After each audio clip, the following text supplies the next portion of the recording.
अस्मद्गुरुभ्यो नमः। श्रीमते रामानुजाय नमः। जय श्रीमन्नारायण। गुरु चरणों में समर्पित। वैकुंठ में लोकोद्धार की चर्चा। श्री वेदांती स्वामी जी ने पूछा, श्री वैकुंठनाथ भगवान के साथ नित्य निरंतर रहने वाली लक्ष्मी देवी श्री वैकुंठ का ऐश्वर्य तथा अपने पतिदेव को छोड़कर इस दुखमय धरती पर क्यों अवतरित हुई?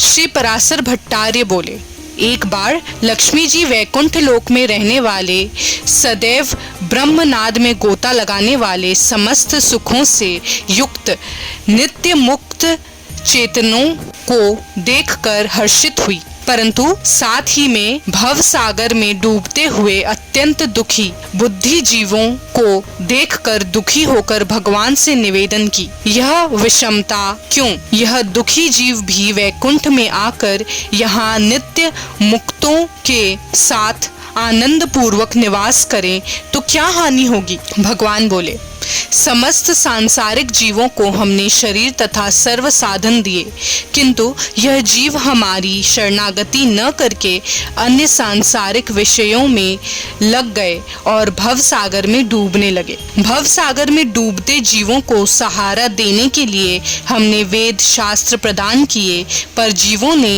इन धर्म शास्त्रों के वचनों को भी महत्व न देते हुए अपने आप को ही सर्वश्रेष्ठ मानने लगे, भगवान से भी बढ़कर मानने लगे। इन बुद्धि जीवों को सुधारने के लिए कई बार हमने पृथ्वी पर अवतार लिया, इससे भी कोई लाभ नहीं हुआ। भगवान आगे बोले, हे लक्ष्मी जी, अब आप ही बताएं उन लोगों के लिए मैं क्या करूं?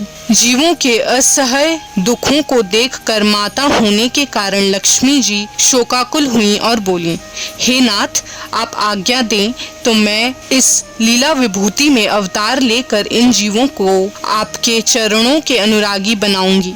भगवान की सम्मति पाकर लक्ष्मी